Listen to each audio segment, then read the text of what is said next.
C'est intéressant ce qu'elle me dit depuis Bruxelles quand même, hein, apparemment.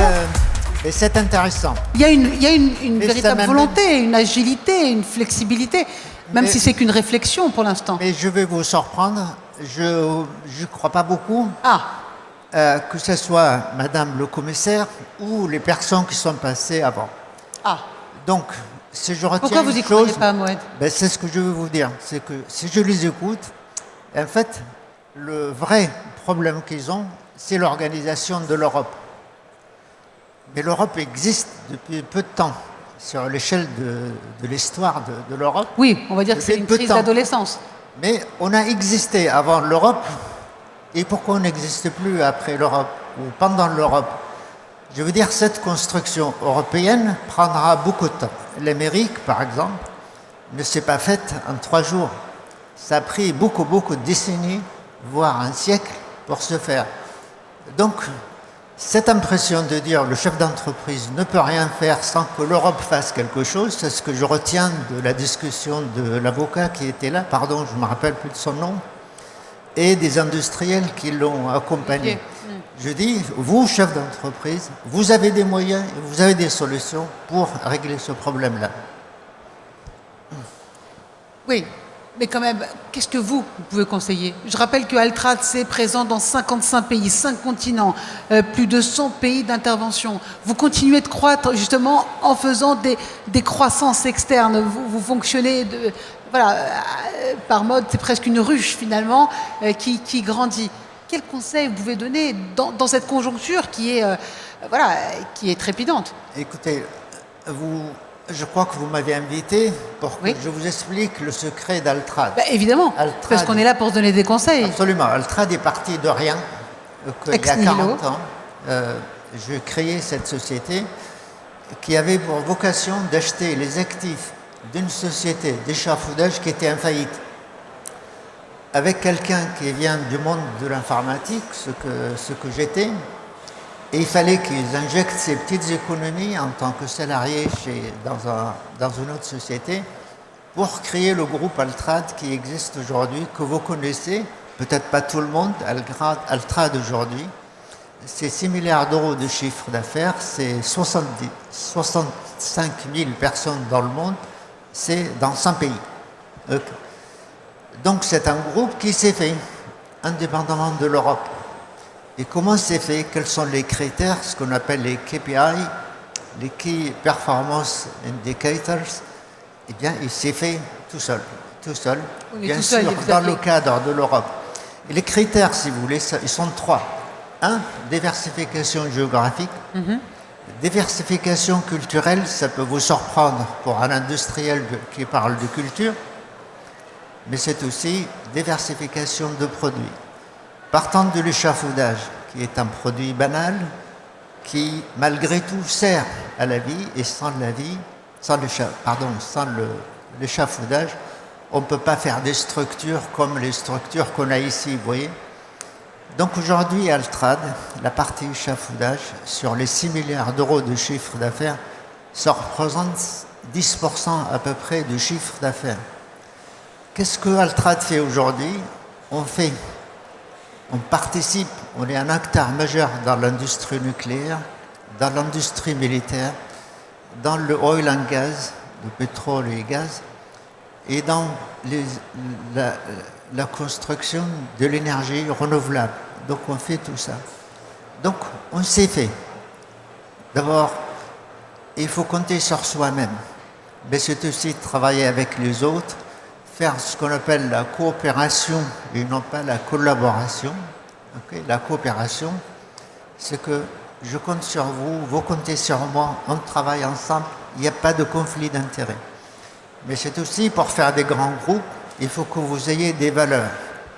Qu'est-ce qu'une valeur? C'est quelque chose que vous faites, dont vous êtes fier. Qu'est-ce que c'est les valeurs? C'est ça, une valeur. Alors les valeurs, on en a choisi chez Altrad 5 et depuis 40 ans, on les travaille, on les matraque. Votre matière première, non pas l'acier chez Altrad, non pas l'aluminium ou je ne sais plus quel métal, votre valeur, ce sont les hommes que vous avez dans votre entreprise, dans votre groupe. C'est ça votre matière première. C'est votre C'est eux identité. Mais pourquoi je vous dis ça?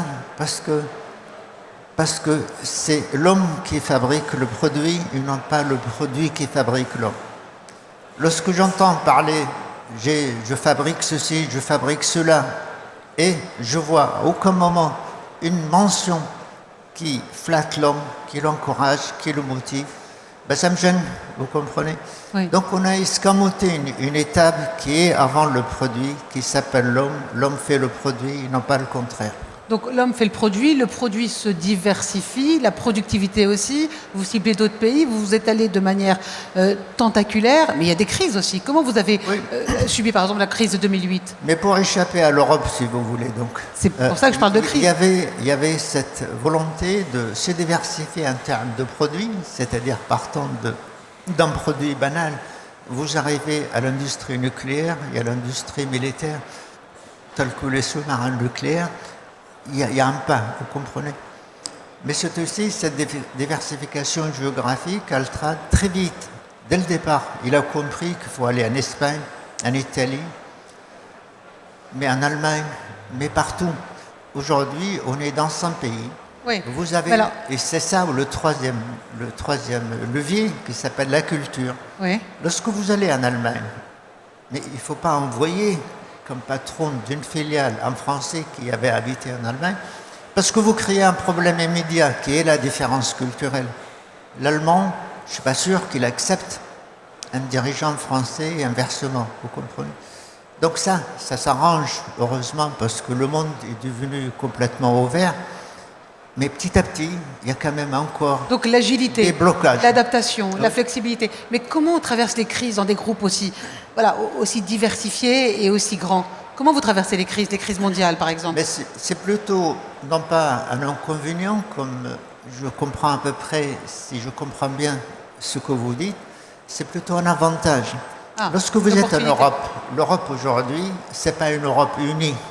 On a parlé de l'aspect fiscal, on a parlé de l'aspect juridique, on a parlé d'un tas d'aspects, mais c'est un avantage. Lorsque ça ne marche pas en Europe, l'Europe, pour un chiffre d'affaires chez Altrad, ne représente que 1,5 milliard au maximum.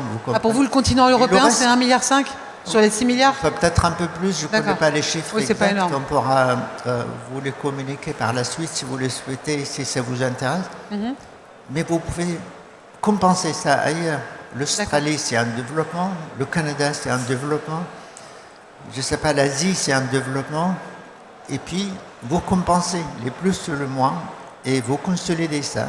Et vous arrivez à une croissance continue sur 40 ans et qui vous permet de ne jamais perdre de l'argent pendant 40 ans. Donc votre conseil, c'est ça, c'est des partenariats, des croissances externes et toujours se développer. Mais il faut que même aujourd'hui, parce que la conjoncture n'est pas la même qu'hier. Mais si vous voulez, ce raisonnement, moi je le vis mal, si vous voulez, de dire on est en crise, mais on n'est pas en crise. Pour moi, on ne doit pas être en crise. D'accord. Il y a, là où on a une crise, c'est qu'on ne cherche pas de solution de façon efficace en se basant sur les hommes. Les hommes, je le dis tout le temps, je l'ai écrit plein de fois, l'homme a toujours trouvé des solutions aux problèmes. Mais pourquoi on n'arrive plus à trouver des solutions? Je ne comprends pas bien. L'homme a cherché à voler, il a pas réussi, mais il a voulu aller sur la Lune, il était sur la Lune. Et plein de trucs, voilà. Il a trouvé. Et donc, je ne vois pas pourquoi aujourd'hui, tout d'un coup, on n'arrive plus à trouver des solutions. Ça fait du bien d'entendre quelqu'un qui a vraiment foi en l'homme. Il faut la volonté, il faut la détermination, mais il faut aussi le courage pour aller faire les choses. Oui. On pourrait vous entendre pendant des heures justement parler de cette identité humaine. Merci beaucoup Moed. Merci à vous. Je sais que vous avez un train à prendre, donc je vais vous laisser. Moed Altar du groupe Altrad. Merci beaucoup à Moed Altrad. Merci.